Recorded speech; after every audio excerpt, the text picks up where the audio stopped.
Okay, so magandang umaga po sa inyo lahat at purihin ang Panginoon sa buhay ng bawat isa sa pagtutuloy po ng ating pong pag-aaral this morning. Napakagandang pagkakataon na ugulin natin itong araw na ito, itong magandang umaga na ibinigay sa atin ng Panginoon Diyos sa pag-aaral ng kanyang mga salita. So we are now in John chapter 9. So if you have your Bible with you, we will start now po studying this chapter. It's all about Jesus heals a man born blind. Okay, so Pakita mo po ng view. Baguhin niyo po yung view para kayo lang po. okay, I-change niyo yung view. let me just ipipin ko na lang po yung aking ano. Okay. So praise the Lord again po mga kapatid. So if you have your Bible with you, can we open it in John chapter 9?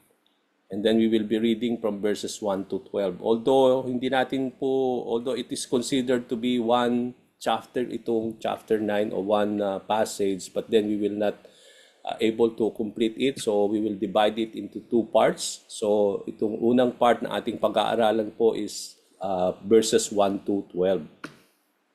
Okay, so let me read. Now, as Jesus was walking along, he saw a man who had been blind from birth.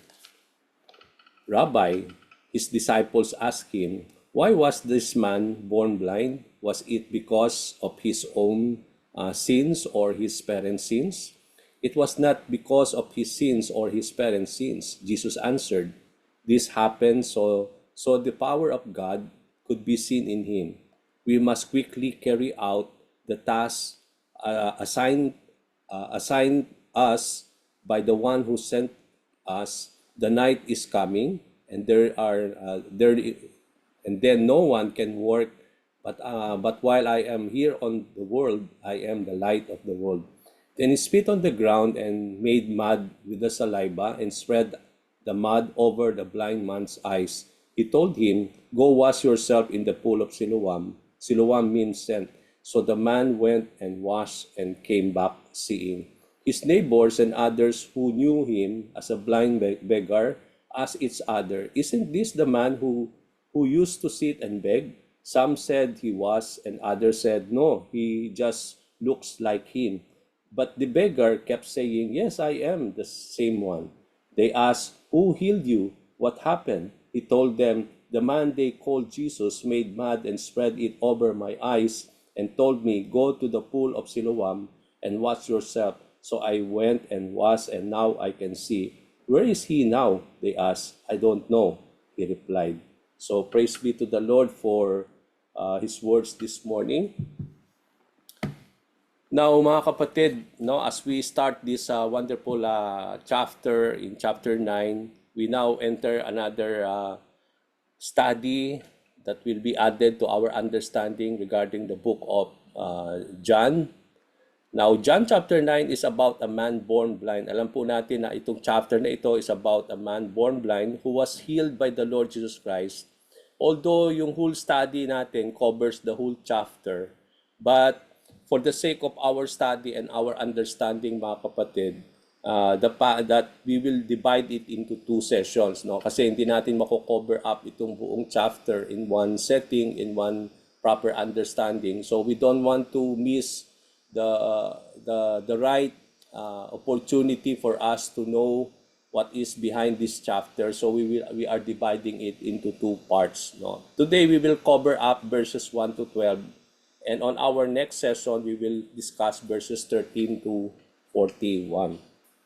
Now, as an introduction ng ating pong passage this morning, mga kapatid, alam natin that blindness sa scriptures is considered both physical and spiritual. Okay, so pag sinabi nating blindness, when it comes to the scripture, it does not refer only to physical blindness, no, yung bulag ka na hindi ka makakita, but when we talk about the Bible or the scriptures, when the word blindness is being used, it does not only convey physical aspect, but also spiritual aspect. That when we talk about blindness, ito po ay hindi lamang po na physical na hindi tayo nakakakita, but we are also blind spiritually. Now, physical blindness deals with with those people who are not able to see physically. Okay, yung hindi po makakakita. And spiritual blindness, on the other hand naman, mga kapatid, is being unable to see the truth of God through Jesus Christ. This state of blindness is brought by sin in a person's life. So dito natin makikita, mga kapatid, that when we talk about our lives as people of the Lord, no, na it doesn't mean that we are able to see physically, we are okay. But in the sight of the Lord, alam natin, mga kapatid, that even though people can see with their physical sight, no, with their physical eyes, but then the reality is that all people without Jesus Christ are spiritually, not only spiritually dead, but they are also spiritually blind. No, hindi lang po sila dead spiritually, but we are able to understand from the Scripture that they are considered to be spiritually blind. No? And this blindness spiritually is brought by our sins. No? Ito ay dulot ng kasalanan sa buhay ng isang tao. So in this chapter, we will see this truth. Makikita natin itong katotohanan na ito dito sa ating chapter today, when the Lord Jesus Christ not only healed the man physically, but later on, makikita natin from sa ating pong passage that we will study next session, not only Jesus Christ healed this man physically, but he was able to bring sight to this man spiritually, no? That he was able to know Jesus Christ and he was able to believe on the Lord. And that's why ang will ni Lord is not only for people to see, no? But I believe that the part of the ministry that the Lord came is not only people will able to see. He was able to minister to those who are blind, they can see. But the most especially is that people will able to see spiritually. Now, alam natin po that when we talk about spiritual blindness, people are not able to see the truth of God through Jesus Christ, no? Yung parang bulag sila makita ang katotohanan patungkol sa Diyos dulot ng ating Panginoong Hesukristo. Kaya today, many people cannot believe the Lord Jesus Christ is because they cannot see God through Him. No? They cannot see God because they are spiritually blind. At yun yung makikita natin sa ating pong study this morning.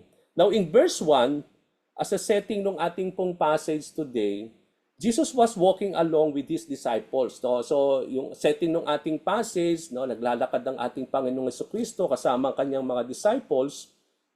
At immediately, sinabi dito sa verse 1, he saw a man who had been blind from birth. Okay? So, nakakamangha po itong verse na ito. Sa umpisa pa lang sa verse 1, nung sinabi ng salita ng Panginoon that when Jesus Christ was walking along, he saw a man who had been born blind. Okay? Since birth.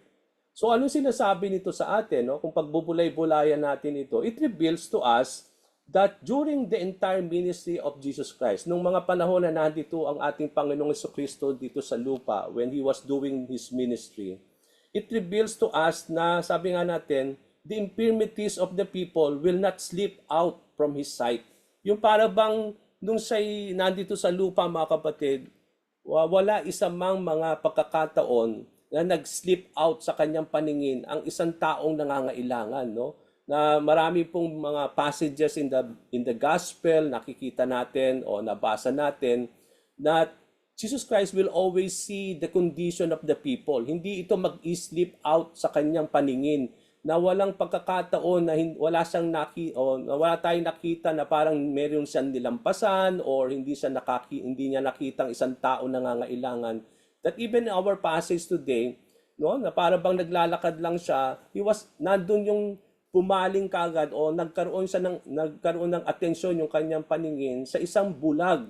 At immediately, makikita natin, mamamangha tayo dito that for us, if we will just see a blind man, hindi natin alam kung ano bang nag-cause sa kanya nung kanyang pagkabulag or kailan lang ba siya nabulag o siya ba ay nabulag since birth.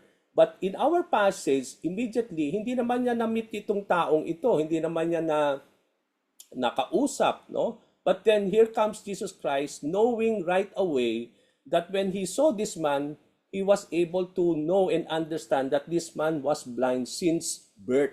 Okay? So, yun ang nakakamangha sa ating Panginoon, no? Na hindi lumalampas sa kanyang paningin yung mga bagay na kailangan bigyan ng pansin, lalo na sa kanyang ministry in those days, no? Jesus always saw the conditions of the people who needs help. Lagi niyang nakikita yung mga pangangailangan ng mga tao ng mga panahon na yon, no? It does not slip out from his sight everything about the conditions of the people in those days. So their infirmities and afflictions of the people will always be seen by the Lord.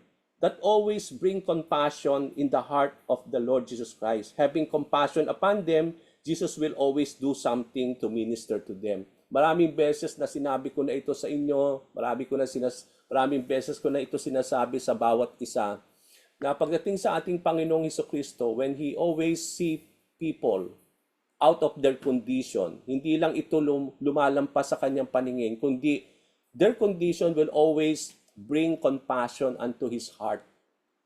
Makikita natin lagi yan, no? Na in every verses in the gospel, whenever the Lord will see a person who is in need, makikita natin doon that the condition will always bring compassion unto the heart of the Lord. And because of that compassion, nandun yung mercy that He will always act on the mercy of the Lord, that He will do something about the condition of the person.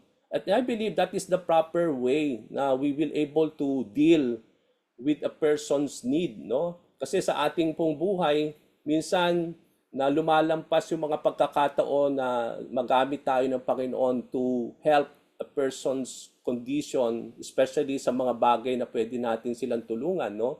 Binibigyan tayo ng pagkakataon na makita ng Panginoon, sa pamagitan ng Panginoon yung mga tao na nangangailangan. Yes, we are able to pray for them. We are able to have pity with them. We are able to have compassion for them.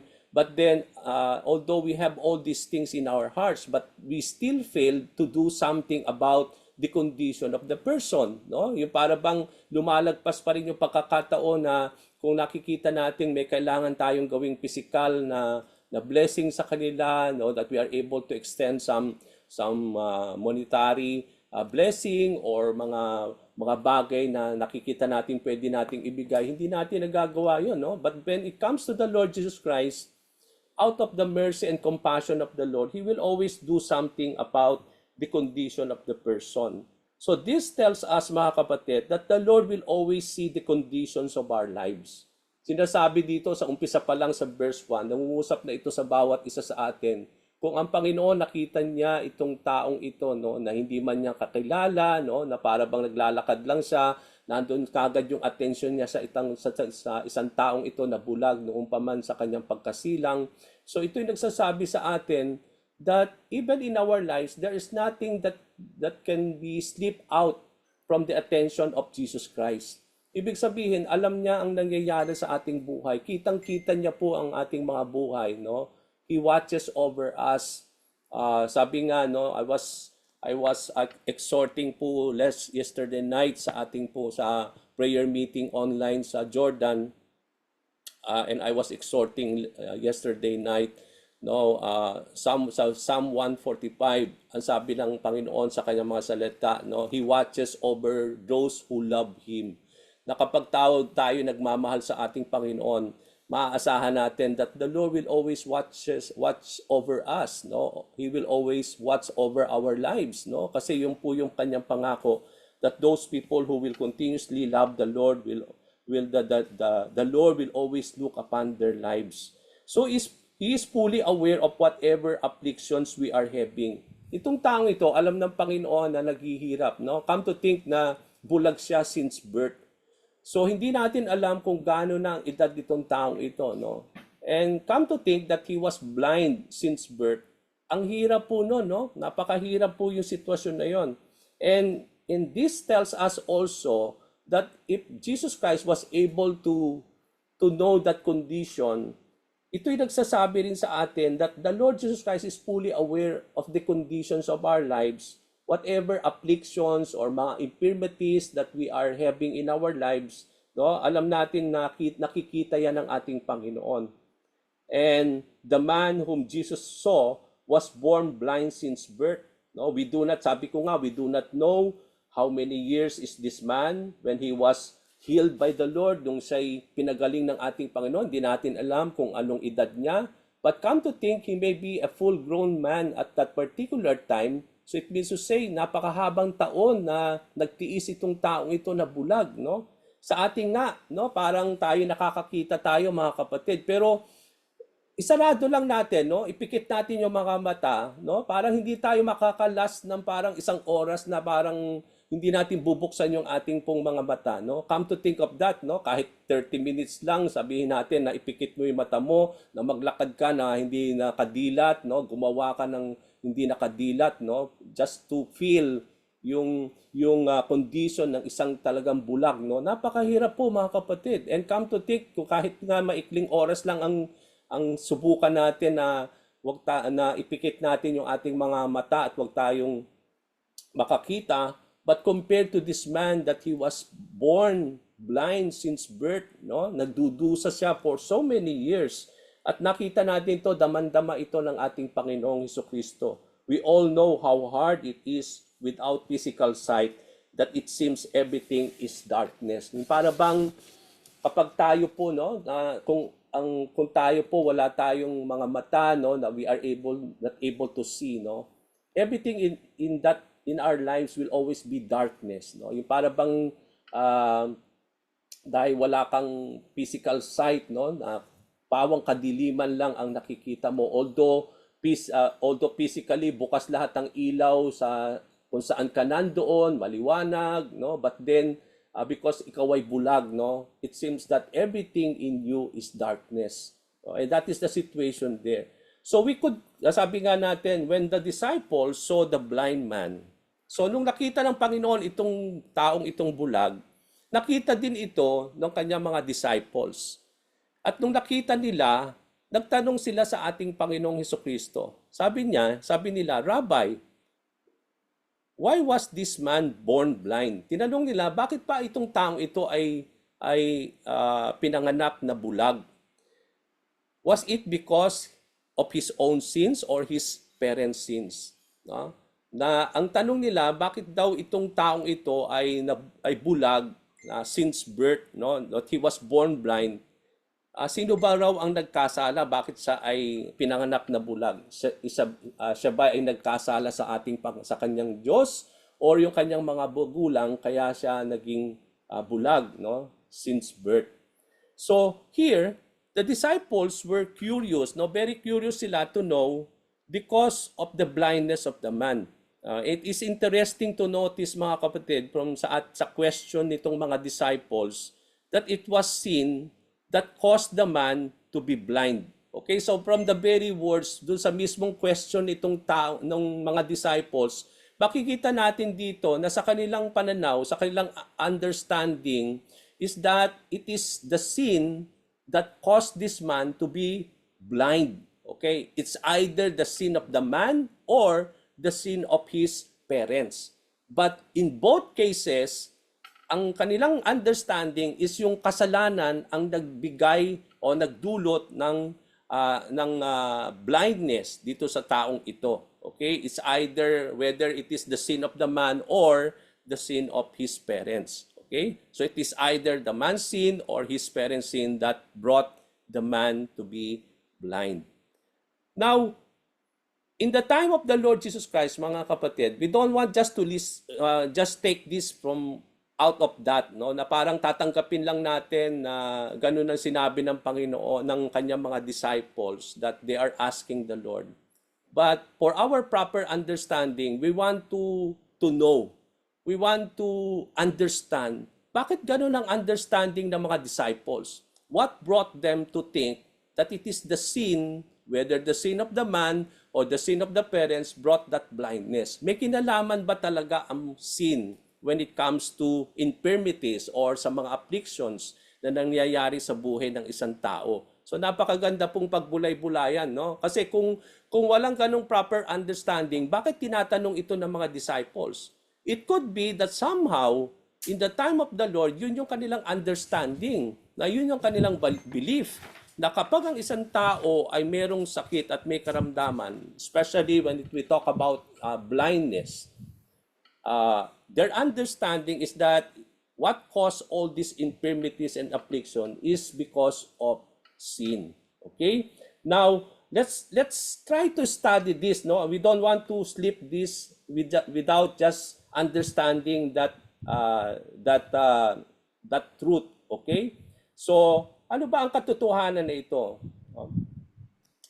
We will able to understand also, mga kapatid, that especially in the form of sickness and always na it can be said that it is always caused by sin. Okay? Remember Job. Now, let's go to the Old Testament writings. Let's study Job. No? Remember Job, his friends, no? Di ba yung kanyang mga kaibigan, inakusuhan nila si Job the why he was afflicted with sickness in those times is because siya'y nagkasala sa ating Panginoon Diyos, and that's because it is a consequences of his sin, kaya siya nagkaroon ng karamdaman in those times, no?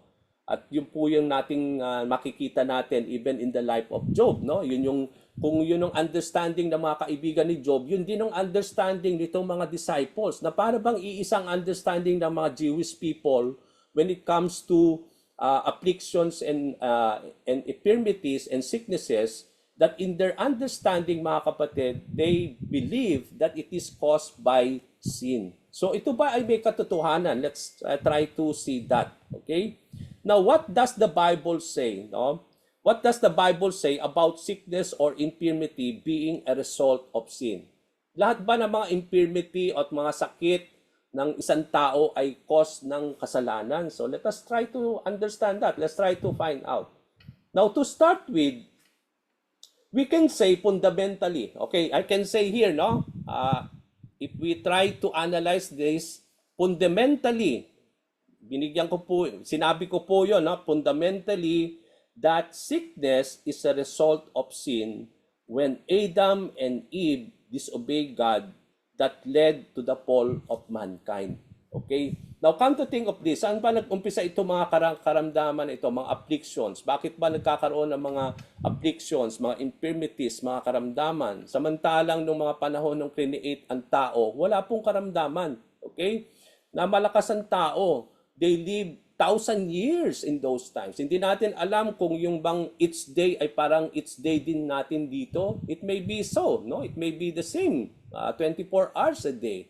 Okay? So, but then, makita natin doon in the time of Adam and Eve, no? Wala pong death, walang karamdaman, walang cancer, no? Walang mga virus. It's because in that particular time, no, wala pa pong kasalanan. No, at ang aim ni Lord, ang motive ni God, and ang desire ni Jesus ng the Lord is that when he created man, God wants to have fellowship with him yung parang in an eternal state, no? Yung parang bang walang katapusang relationship with his creation. Okay? So makita natin no na para bang when God created mankind, there is no death. No, it means to say walang kamatayan in those times. Hindi ka tatanda, no? We don't know what will happen kung hindi nagkasala ang tao. Siguro hindi tumatanda ang tao. We don't know, no? We cannot really try to view it, but the way I see it is that dahil walang kasalanan in those times, it may be that we will live forever. No? Walang katapusan ng buhay natin. So hindi talaga tatanda, hindi magde-deteriorate yung combating body, no, na sabi nga natin. So it seems to believe that there is no sickness at all, no? So since the body was cursed, no? Alam natin when Adam and Eve sinned against the Lord, one of the consequences of that sin is that the body has been cursed by the Lord.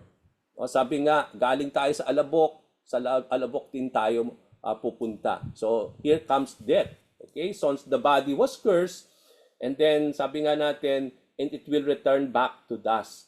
So dito natin makikita, this implies that the body was now prone to deteriorate and become, and it will die. Okay?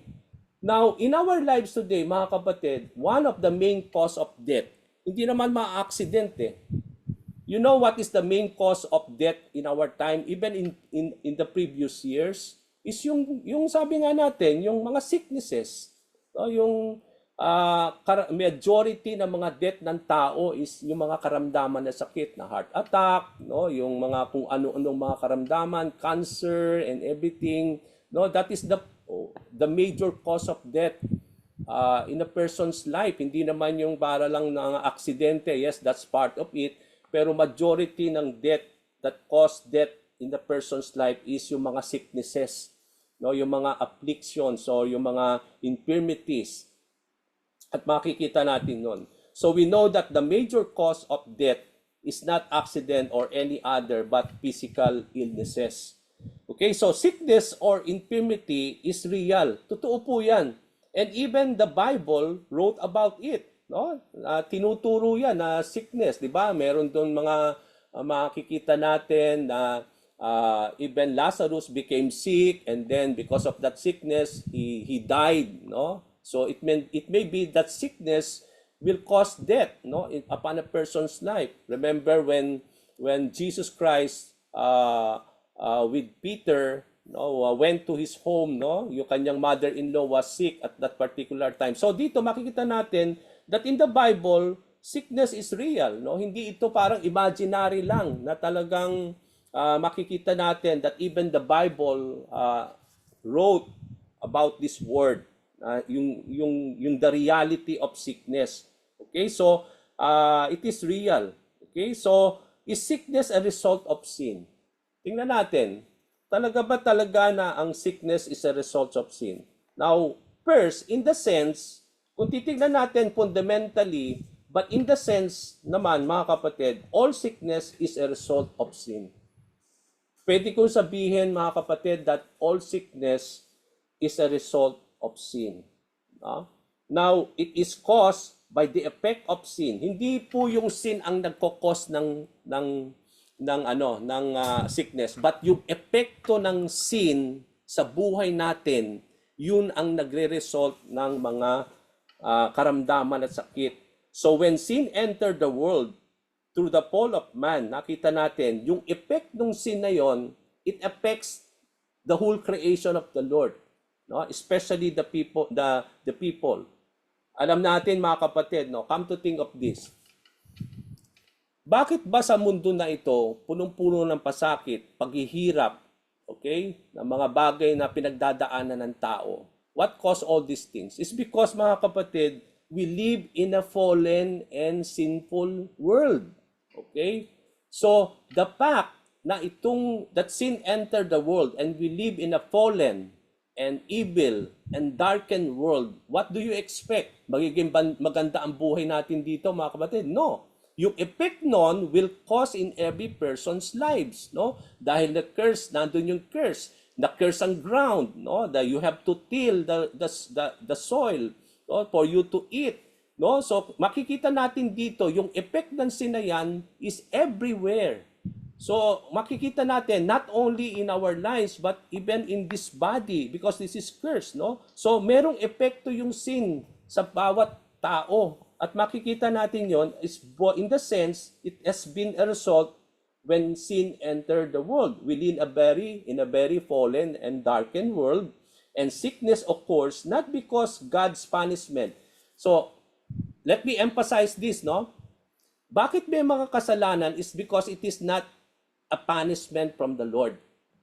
It is not also a discipline na binibigay ng Panginoon, no? But because of the condition of the world we live in. Okay? Nandito tayo sa mundo na it is fallen and darkness. So it is not a punishment that God is inflicting to the people here, but because of the effect of sin, kaya nagkakaroon po ng mga karamdaman at sakit. Okay, come to think of this, no? Makita natin dito, ano ba nagdudulot ng karamdaman? Okay? In our lives, effect po yan ng sin, no? And sin is what? Sin is disobedience. When you disobey, it is a sin. Okay, when you disobey God, no? Kunyari, sabi ng Panginoon, take care of your body, no? Wag abusuhin ng katawan, but But kapag inaabuso natin ang ating katawan, it is a sin because you are disobeying God. Sabi ng Panginoon, be careful of what we eat, 'di ba? Kaya nga binigyan tayo in the Old Testament healthy and yung food that is not to be eaten or yung mga healthy food, no? But in our time, 'di ba? Lagi tayong nagdi-disobey sa mga kinakain natin. Yung kinakain natin, mga junk food. Alam natin hindi maganda yan sa katawan. So we are disobeying. It is a sin, isn't it? So effect yan ng sin sa atin. Kaya ang tao nagkakasakit. Hindi ito punishment ni Lord. It is it can be in a sense that it is brought by the effect of sin, no? Dahil tayo likas na makasalanan and we are prone to sin even sa eating. Kaya nga sabi ng Panginoon, sabi nga ni Paul, no, whether you eat, whether you drink, do it all for the glory of the Lord. Kasi kung may inom ka ng alak, o di ba alam na natin, it will not bring glory to the Lord. Makakasapa pa sa katawan mo. Okay, yung whether you eat, sabi doon, and whether you eat, no? So whenever we eat, we always do it for the glory of the Lord, no? Paano naman kung kakain tayo na hindi naman tingin natin mag-glorify si Lord na makakasama sa ating mga katawan? And isn't it part of the commandment of the Lord? Now, isn't it as is effect of sin in our lives? No? Effect yan ng sin. It is not a punishment, but it is the effect of sin in our lives in the sense that why sickness is a result of sin. Okay? Now, in the sense then, number 2, some sickness is a direct result of sin. So, hindi lahat ng ng karamdaman is the result of sin. But in a sense, it is parang in a sense lang. Pero in the other side naman, pwede nating sabihin na may mga karamdaman naman, hindi lahat may mga karamdaman is a direct result of sin. This is caused by having committed sin. No, kapag tayo naman ay nagkasala, okay? Ito, yung una, kahit hindi ka nagkakasala, but because we are living in a very fallen and sinful world, sigurado po na ma-experience natin yung sickness na yan because of the effect of sin. But on the other hand naman, we can say also that sickness is also a direct result of sin because it is somehow a consequences ng ating mga kasalanan o yung mga bagay na nagagawa natin. Okay? So, sabi ng mga many fundamentalists, yung maraming mga fundamentalists, naniniwala sila that every time we get sick, it is because you have sinned or done something wrong or against God, which is the mindset. Ito nga yung mindset ng mga disciples. Okay? So, yung kaibigan ni Job, okay, yung mga disciples, ito yung kanilang understanding, no?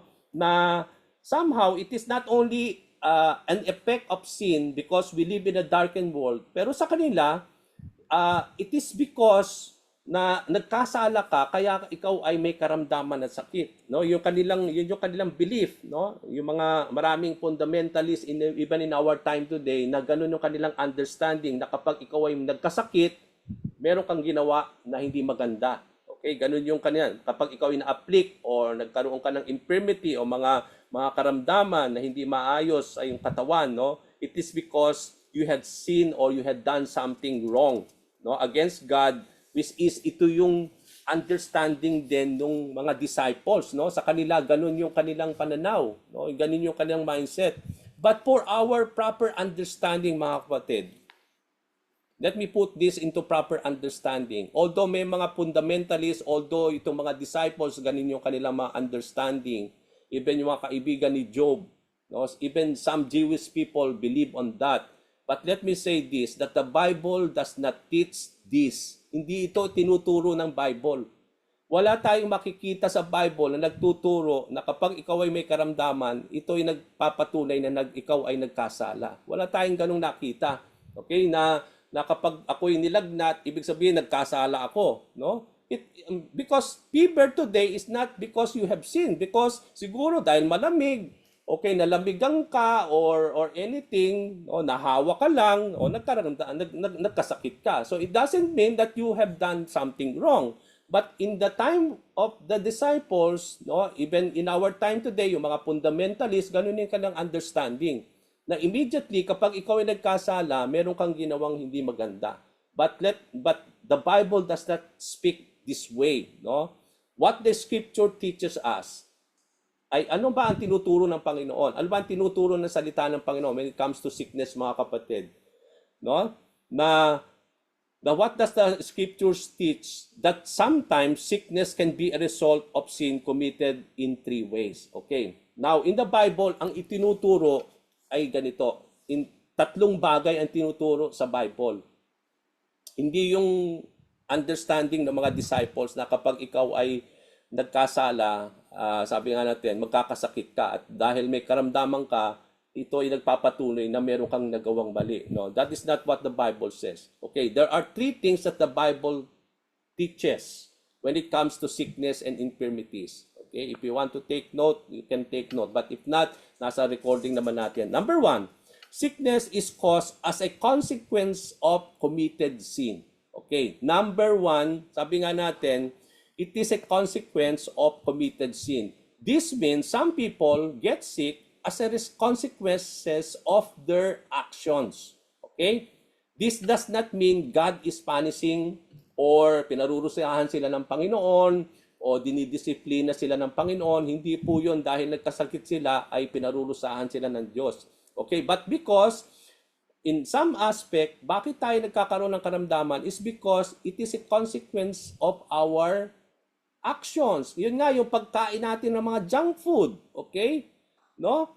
Yung kapag tayo naglalasing, no, yung nagpupuyat, we are not taking care of our body, no? When we are not sabi nga natin curious or hindi, we are not taking care of anything that pertains to our body. Sometimes ito yung nagko-cause ng sickness sa atin. And what caused this sickness is because of yung ating pong disobedience, no? Yung mga bagay na hindi nating ginawang maayos, okay? Kaya nga tayo nagkakasakit.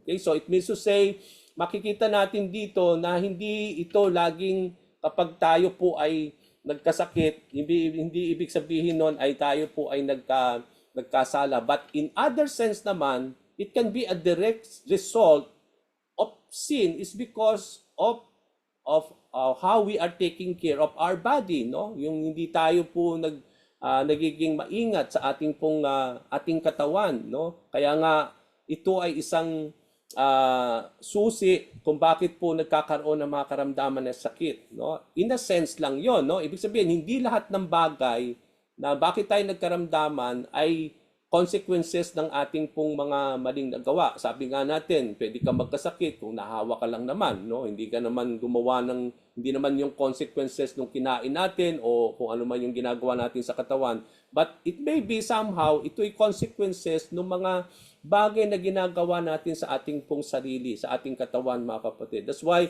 we need to take care of our body, mga kapatid. Dahil nga, sabi nga din, whether we eat or drink, sabi nga dun do it all for the glory of the Lord. It means to say, ano yung kinakain natin, iniinom, it matters to the Lord, no? It means to say, sa lahat ng ating iniinom, it should glorify the Lord.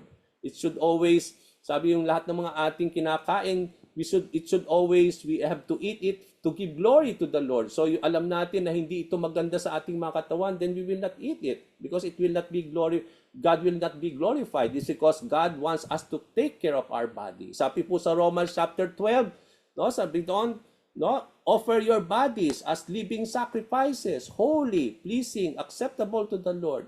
Pag sinabi nating pleasing, it means to say walang sakit, no, yung malakas, malusog. So sa ating pagsamba sa ating Panginoon, hindi lang yung mga worship songs, yung praises ang ating inialay sa Panginoon, hindi lang yung ating tithes and love offering when we worship the Lord.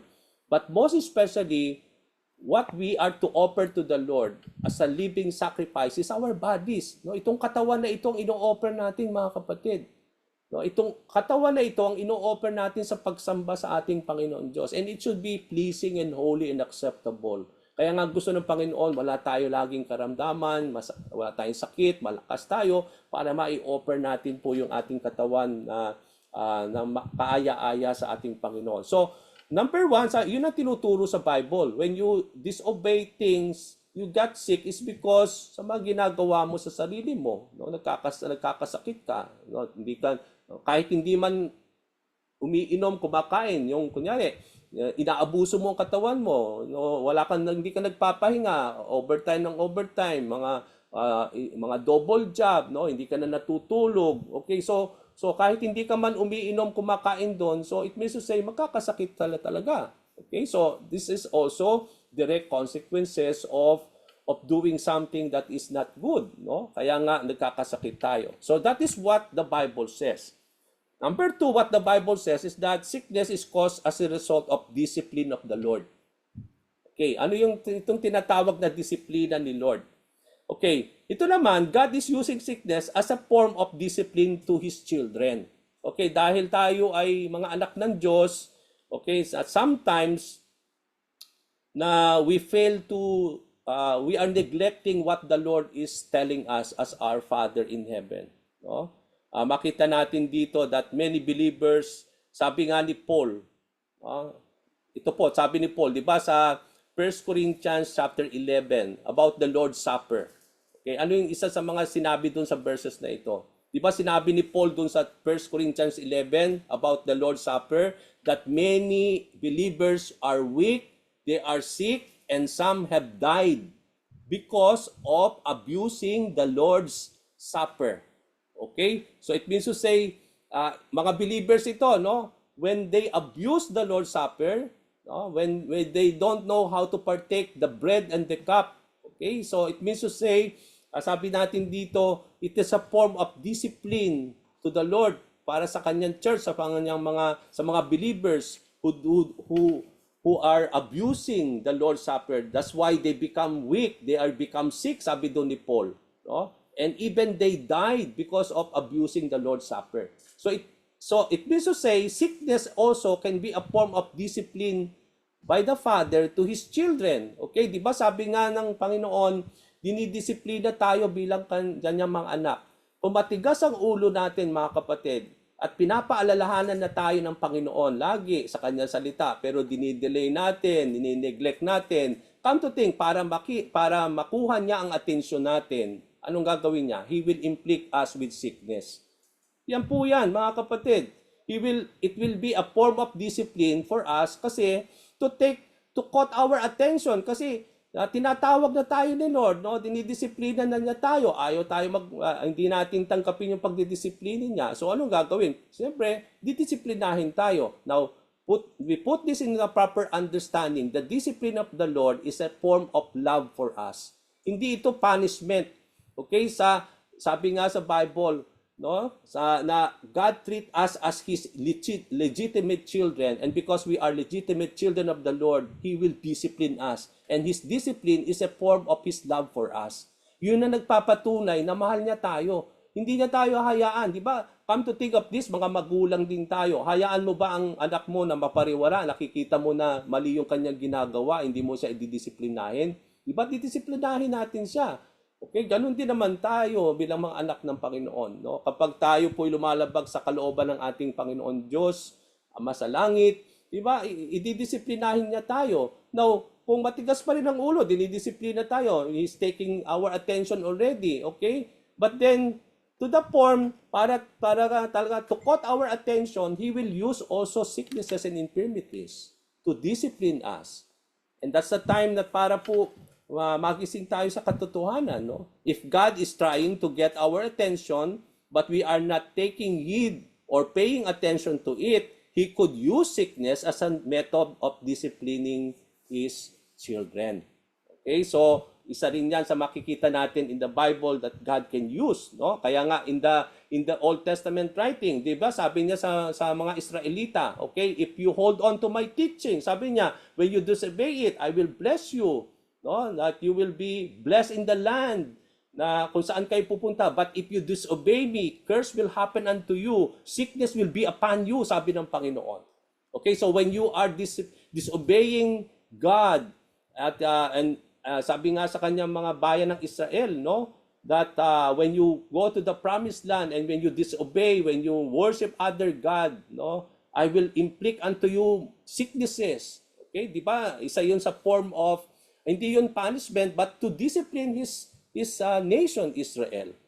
And these are his children, no? Ganun din naman tayo, kanyang mga anak. Ganun din, didisiplinahin tayo ng Panginoon. At ginagamit niya ang sickness to take our attention so that we are able to be brought back again to where we should be as his children. Okay? Now, pangatlo, sickness is also a cause of result of judgment of God. Not only a discipline of God, but judgment of the Lord. But there are two, hindi ito magkapareho.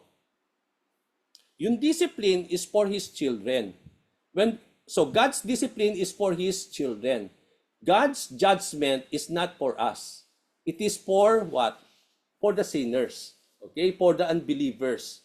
Okay? Yung judgment is not for us. Because we are children of the Lord. We are saved by the blood of Jesus Christ. At the coming judgment, hindi po yung judgment nila ay yung same judgment. Diba? Sabi nga natin, no? Nandun yung Bema judgment, no, yung great white throne judgment, ito po yung sa mga sinners. Sa atin po yung sabi nga natin, the judgment seat of Christ. Yun po yung ating judgment. It is a form of reward. No, it is a form of rewarding what we have done in our lives. No, whether we have obeyed the Lord, and then and how we have used time, what we have how we have used everything, no? Doon tayo i-reward sa lahat ng mga bagay na nagawa natin. But we are not judged whether we are saved or not. Pero yung kanilang judgment, ito po yung form of, sabi nga natin, as a form of punishment talaga. Pwede natin sabihin na it is a form of punishment. So, makikita natin, God uses sickness to punish people as His judgment for their sins. No? One example is how God caused the plague of boils in the time of Egypt. Di ba, noong mga panahon ni Pharaoh, ayaw niyang palayain ang bayan ng Israel. No? Ilang plague ang ibinigay ng Diyos. At isa sa mga plague na ibinigay ng Panginoon Diyos through Moses is that nagkaroon ng sakit ang buong Egypt. Nagkaroon ng mga boil, no? Yung mga sabi nga natin, no, na nagkaroon ng sickness. Noong mga panahon na yon, nagkaroon ng plague of boils dahil ayaw nilang palayain ni Pharaoh yung yung Israel during the time of Moses, no? At makita natin doon, God used those sickness to punish, no, to as a form of judgment to Egypt in those times. So dito natin makikita sickness can also be a form of punishment, no, for sinners, for people who will continuously disobey the will of the Lord, no? These are non-believers, these are people who does not believe on the Lord, no? And they are sinners. Kaya nga God can use those things as a form of judgment.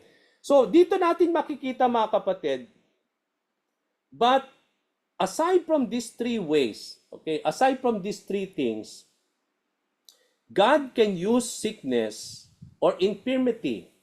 Ito po yan, mga kapatid, ha? Sa Bible, yun yung nakita natin. It is a consequences of sin na somehow, it is only one sense. Second sense is that it can be a form of discipline for His children. Third sense is that it can be a form of punishment for sinners, no? Especially unbelievers. But there is also the fourth thing. Why it is a result, why there is sickness. It is not because of anything. And that is the case of our passage today. Okay?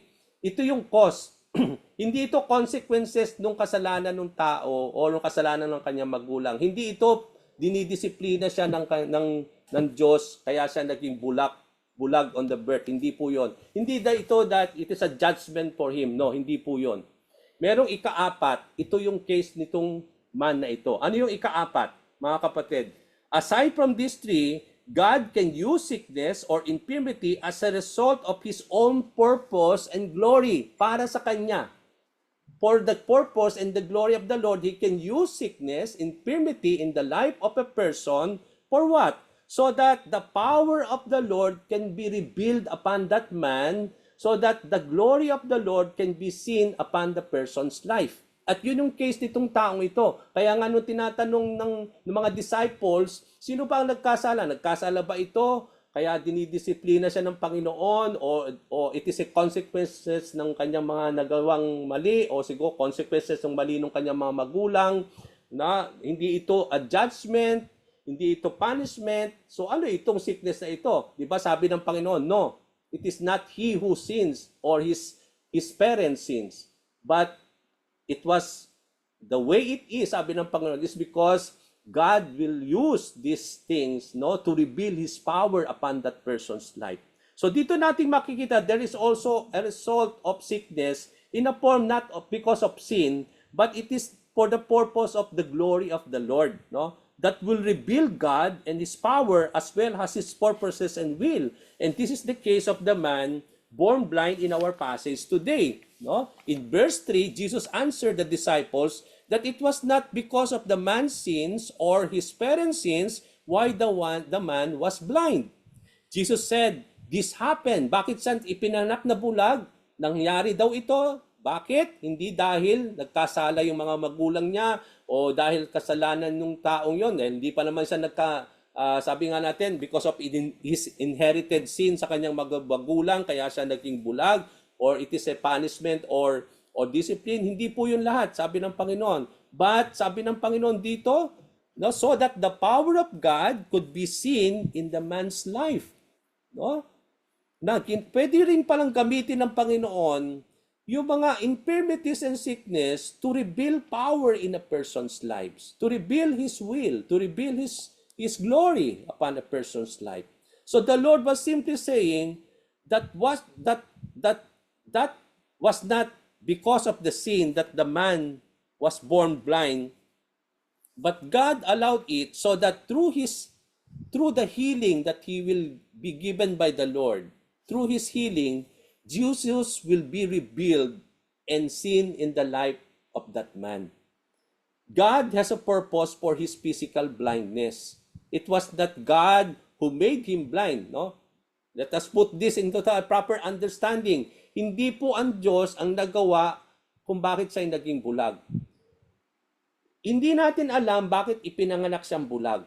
Pero ang alam natin, hindi dahil sa kasalanan ng mga magulang at kasalanan ng bata because of the inherited sin. It may be somehow nung ipinoform yun sa sinapupunan ng isang ng magulang, ng kanyang ina.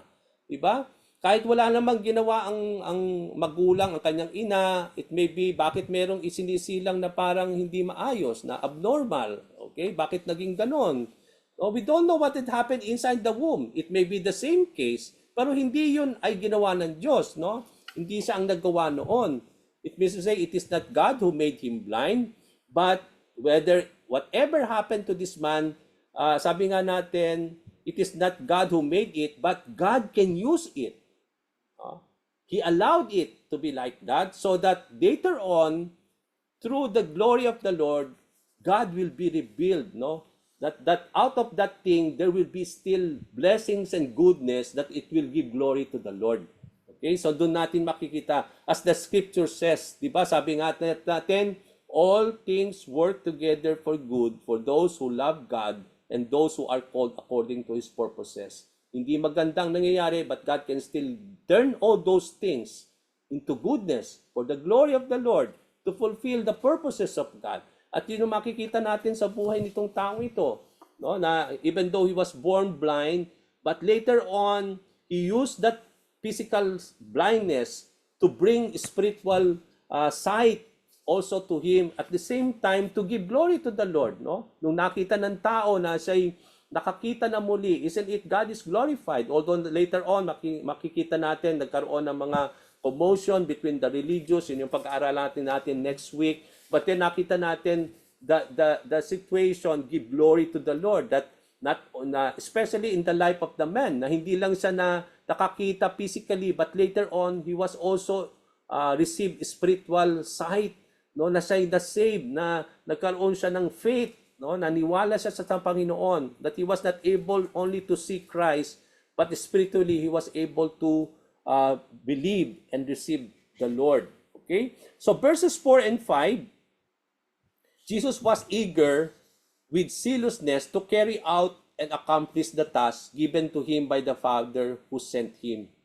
Sabi nga ni Jesus Christ, no, that sinabi niya sa kanyang mga disciples that they should always work especially when it is still day, because the night is coming when no one can able to work. Okay, yun yung sinabi niya dito sa verses 4 and 5. So anong sinasabi dito ni Lord? It is not a literal thing that we need to understand that. Diba, nag-aaral tayo ng hermeneutics. So when you read verses 4 and 5, it is somehow a metaphor or a figurative speech that God is using this to say something else, no? Na Jesus was saying here na wala tayong dapat sayangin, because time will come that I will be out of this world. Kaya nga sabi niya, until such time that I am here, I will be the light of the world. Because time will come that he will not be anymore the light, because he will go back again to the Father. He will ascend back into heaven. That's why until such time, sabi ni Lord, no, kailangan nating wala tayong mag-aksaya ng oras na until it is day, hanggang may pag sinabi ni Lord doon until it is day, ibig sabihin hangga't may opportunity, meron tayong time, na hangga't meron tayong pagkakataon, sabi niya, gawin natin yung lahat ng mga bagay, sabi niya. So that because time will come na baka hindi na natin ito magawa, no? Yun nga yung sinasabing night that is coming. So yun yung sinasabi dito, no? So that's why it is a literal thing that we need to take it like that. But the Lord is trying to teach us here na para bang alam natin that the Father set time sa gagawin ng ministry ni Lord. Okay?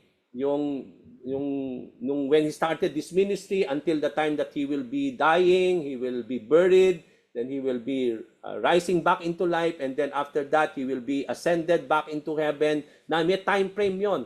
Okay, may time frame po 'yon. Sumusunod si Lord sa time frame ni Father. Okay, kaya nga wala siya sinasayang na oras. Lahat ng pagkakataon na dapat gawin, 'yun ang ginagawa niya. No, that's why he called his disciples, no, that until it is day, we need to work, because night will be coming that no one can work. So ano tinuturo nito sa buhay natin, mga kapatid? In our lives, we need to accomplish the work of God na hindi natin nagsasayang tayo ng oras. That we need to be good stewards of our time. No? Yung lahat ng mga pagkakataon i-open ng Panginoon sa buhay natin, ganapin daw natin yung dapat ganapin. Hindi natin sinasayang yung mga pagkakataon o opportunity where we can minister to the people, where God is opening for us to share Christ to the people, no? Even not only in that person's life, but also in our personal lives. Na meron pa rin gusto ng Panginoon ganapin ang Diyos sa buhay mo, na somehow hanggang ngayon hindi pa nagaganap sa buhay natin. Isn't it? There's the work of God that God wants to work in us. Pero hindi natin po hinahayaan yung work na yon. Ang nagsasabi dito sa atin, no?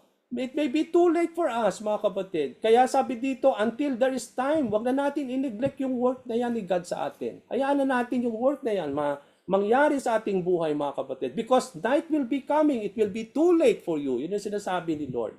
Na maganap yung work ni God sa buhay ng bawat isa.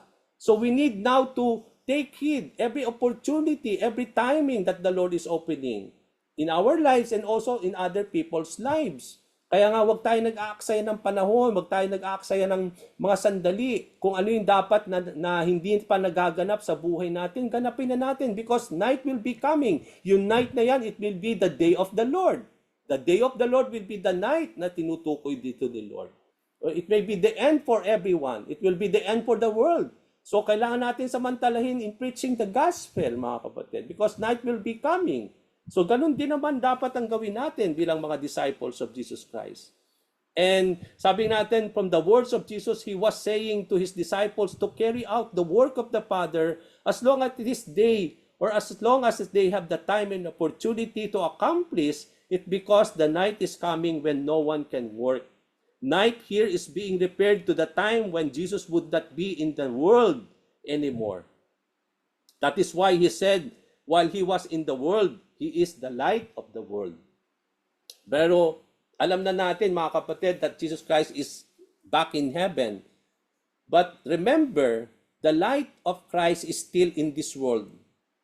By what? Through us. Kaya nga sabi ni Jesus Christ, you are now the light of the world. No? Let your light shine among men. Kaya nga, kahit na ang Panginoon ay nasa kalangitan niya, yung light of Christ is also in the world through us. Tayo ang tayo ang nagdadala ng liwanag ni Kristo dito sa darkened world, mga kapatid. Kaya nga sabi ng Panginoon, until we have this day, let the light of Christ, no? Because the night will be coming na it will be too late for us to bring that light to many people's lives. Kaya hanggat merong pagkakataon, merong day na ibinibigay sa atin ng Panginoon, let that light of Christ, Panginoon, ng Panginoon, that we are able to bring that light to the whole world, mga kapatid, because night will be coming, and night here can be also a judgment of God, the day of judgment, that it will be too late for to many people's lives kung hindi natin po maabot sila ng liwanag na dulot ni Kristo Jesus na ating Panginoon. So Jesus was teaching His disciples to take every time, to take every opportunity to accomplish the work of God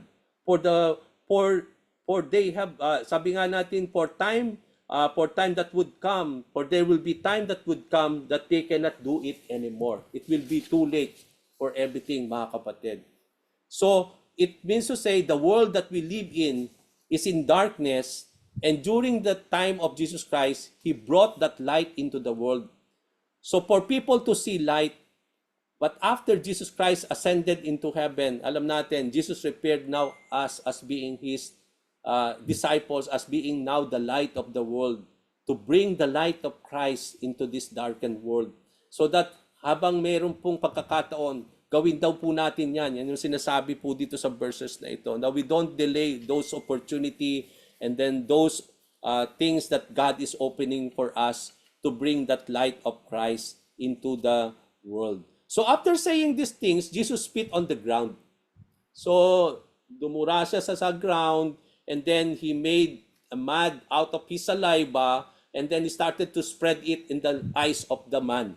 Okay, so yun yung nakita natin after saying these things, no? He spit on the ground, and then hinalo niya yung mud out of his saliva, and then He took at that substance, and then He rubbed it, pinunas niya yon sa mga mata nung taong bulag. Okay? Then He told the man, sinabi niya sa tao, okay, go and wash yourself in the pool of Siloam. Sinabi doon, yung Siloam means sent. Okay? Now, what are some suggestions here being implied? Makikita natin dito when He made a substance out of his saliva and mud, and then He applied it to the eyes of the man. Ano sinasabi nito if we will study this? Number one, that Jesus could use different kinds of healing or any type of materials of substance to bring restoration in a person's sickness. Pwede siyang gumamit ng kahit anong bagay. Pwedeng wala. Okay? Di ba merong mga sandali na parang nirab lang niya, hinawakan lang niya yung mata ng isang bulag, nakakita na siya. But in this case, hindi yun ang ginawa ni Lord. He spit on the ground, He make out of the mud, gumawa siya ng putik na with saliva, and then pinahid niya yon. So what does this tells you and me?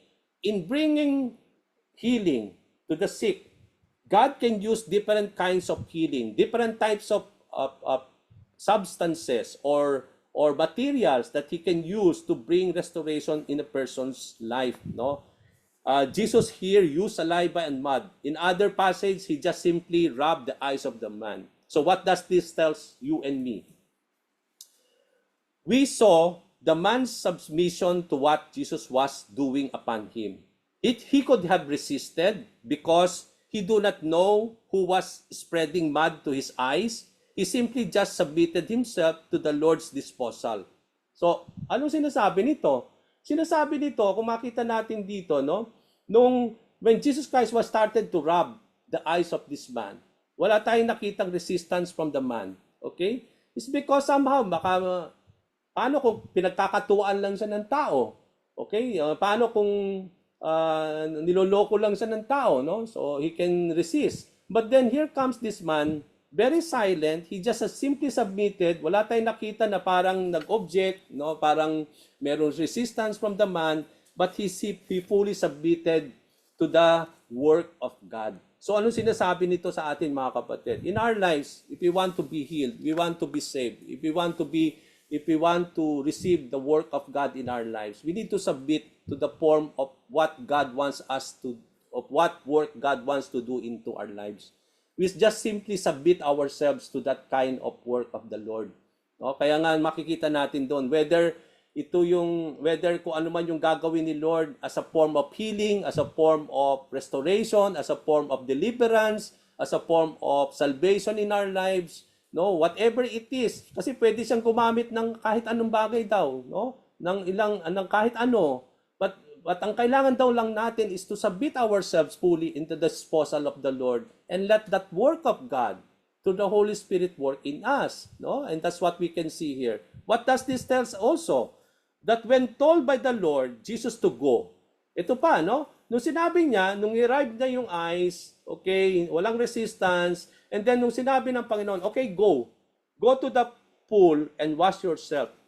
Okay? And then here comes this man, no? He simply obeyed and followed the instructions of the Lord.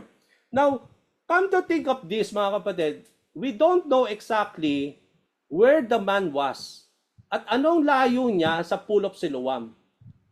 Hindi natin alam kung gaano kalayo yon. We don't know if kung merong mag-aakay sa kanya papunta sa Pool of Siloam. So praise God kung may mag-aakay. But what if he did it by himself? Nanganganga pa siya na to put himself and wash himself in the Pool of Siloam. Kahit napakahirap, inobey niya. Pinalo niya ang sinabi sa kanya ng Panginoon. Kasi yung healing niya, hindi nangyari nung nirab yung eyes. Hindi pa siya nakakita nun eh. Nung niribe ng saliva with mud, hindi pa na-receive yung sight. Ang sinabi ng Panginoon to fulfill the healing is that wash yourself in the Pool of Siloam.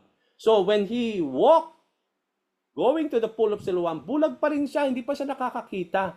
Okay? So it means to say, yung obedience nitong taong ito, is so important, no? Na sa kahit mahirap gawin, ginanap niya. So, ano sinasabi dito sa atin? In the times na we need something from the Lord, healing, deliverance, restoration, and everything, God can do His work in us that we have to just put ourselves fully submitted to the Lord. And no matter how hard it is that the Lord is telling us to receive that healing, we have to do it, no? With the help of the Lord. Now, there are times that yung healing, restoration, and salvation will come when we obeyed what the Lord is trying to tell us. Okay? But in cases, that's the time that we don't receive what we are asking is because we are not following what the Lord is trying to tell us. Okay, so healing will come when we know how to follow the words of the Lord. Yung every instructions ni Lord, go and wash in the Pool of Siloam. Yun ang instruction. In our lives, God will give us instructions to receive our blessing, our healing, no? Yung lahat ng mga bagay na hinihingi natin sa Panginoon, especially whenever we are sick, no? We have to follow those instructions so that we may able to receive the healing from the Lord. Okay, so what was the result of this? Anong nangyari after that? Anong sabi sa verse 7? So the man went. Okay, so it means to say he was not yet healed. Hindi pa siya talagang nakakita. So he went. We don't know kung meron siyang kasama. He went by himself. We don't know. But he obeyed. And then he washed himself. And then, ang sabi doon, and came back seeing. So it means to say, after he obeyed, after he washed, that's the time that he received the sight. And then he came back seeing. Okay, so doon natin makita. The man who was born blind was not healed instantly or immediately after Jesus applied the substance to his eyes, but he was healed and received his sight after he went and was in the Pool of Siloam. In our lives, there are instances that Jesus could bring instant healing in us. Yes, He can do that. Pwedeng magkaroon ng instant healing. But there are cases, mga kapatid, that God will delay that healing, wherein our healing depends upon how we will do and follow what the Lord is saying to us. There are moments that there will be no conditions. Yes, instant healing. Pero mga cases naman that God will instruct us to do something first. And there are cases like that how important that we need to depend how we will do and follow what the Lord will say unto us to receive that kind of healing that we are asking of the Lord. Immediately after the man received his sight and started seeing, his neighbors and others, people who knew the man, asked each other, is the man who is sitting and begging? No? Nung nakita nung itong taong ito, na maaring nakakakita na, then he was so happy and joyful, no? Nakita nila itong taong ito. Di ba ito po yung taong ito na sabi nila na bulag, na mamalimos, na nakaupo in that time? So, divided yung taong ito, divided ang tao. They say somehow, sabi nila, sabi nung iba, yes, that is that man. Yung iba naman, hindi, kamukha lang siya. Okay, sabi nung iba. But the man replied to the people na hindi, ako talaga ito, no, that I am this man, no, and I am really that man that you are saying, no. So yung after saying this, the people started to question him, o paano ka nakakita, no, anong nangyari sa iyo? So the man started now to reply to them. Sabi niya, ang sabi niya sa mga tao, this man that they call Jesus. So it means to say he even don't know Jesus Christ. Ang sinabi niya, no, this man that they call Jesus. It means to say he don't even know this man. Pero narinig lang daw niya na ang tao na tinatawag itong taong ito na Jesus Christ, he made a mud and spread it over my eyes, sabi ng tao, and told me to go to the pool of Siloam and wash, and now I can see. Okay? So the people asked where Jesus was, but the man said he do not know. Okay? So from this, mga kapatid, as I will be ending, we are able to understand that the man who was called Jesus, who was called Jesus, healed the blind man. He never met the Lord, nor he went back to see Jesus after he received his sight. Ang nakita natin dito sa taong ito, nung na-receive niya yung kanyang sight, nakakakita siya, bumalik ba siya kay Lord? Hinanap ba niya si Lord? Hindi di ba? Nakita natin yon na he don't even bother to come back to see Jesus Christ who rubbed his eyes. Kasi nakita lang, narinig lang daw niya na itong taong ito is called Jesus Christ. He never know Jesus Christ. He never met him. But then nakita natin dito, even though he was healed, he didn't turn back and went back to see. Kasi hindi na nga niya nakita si Lord. Gusto niya makita si Lord, no? But then he didn't do that. The man could have went back or tried to see Jesus, but it was not late. Hindi ito nangyari, but later on. Okay? Now, makikita natin dito sa second part, hindi siya ang naghanap kay Lord. Kahit nakakita na siya. But it is still the Lord who find him, who seek and find him later on. So in our lives, makikita na, ano sinasabi nito mga kapatid? Although the blind was healed by receiving his physical sight, yet this would have not allowed him to totally believe on the Lord. Not until Jesus will heal his spiritual blindness. Alam natin na kahit na-receive na niya yung kanyang physical sight, may problema pa siya. Meron pa siyang spiritual blindness. And that will not allow him automatically to seek the Lord. It's because bulag pa rin siya sa kanyang pagkakaalam kay Lord. Although nakakakita na siya, but he is still spiritually blind to know Jesus Christ. Okay? Kaya ini-expect natin hindi siya magre-return back. Hindi niya hahanapin si Lord kung sino itong nagpagaling sa kanya. It's because still he is spiritually blind. Okay? Kaya lang nakakita lang siya. Okay? So what does this tells you and me as I end? There are a lot of people who are able to see physically and not blind, but in spite of this, they have no real sight to see and know Jesus Christ. They are able to see, but in reality, they are also blind. Blind to see God and blind to come to the Lord. Not until their spiritual blindness will be open that they will be able to come and find and seek the Lord. So nakita natin yan sa buhay ng itong taong ito, no? Na hindi siya ang naghanap kay Lord. Pag-aaralan natin yan next week, but it is God who seek and found him, and that particular time he was healed by the Lord, and that's the time that he was able to come to Jesus Christ and believe in his name. I will end on this passage in 2 Corinthians 4 verses 3 to 4. If the good news we preach, sabi ni Paul, is hidden behind a veil, It is hidden only from people who are perishing. Satan, who is the god of this world, has blinded the minds of those who don't believe. They are unable to see the glorious light of the good news. They do not understand the message about the glory of Christ, who is the exact likeness of God. So, ang sinasabi dito ni Paul, no? Nasabi nga natin, although there is the radiance and the glory of the Lord through the gospel, but the people will not able to see that radiance, no? They are unable to see the glorious light of the good news. It's because Satan has blinded their eyes.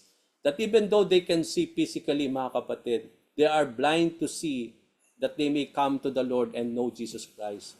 And I hope and I pray that this is the time that we need now to do our part. Sabi nga natin, that we bring the light of Christ to this darkened world, to these people who are not able to see the glorious light of Jesus Christ. And that's how we are called by the Lord. Sabi nga natin, to let our light shine among men so that they may see Christ, no, the radiance of Christ living in us. And may the Lord bless us today, mga kapatid, as we end up, and we will continue our study on our next meeting. Okay, so God bless us all.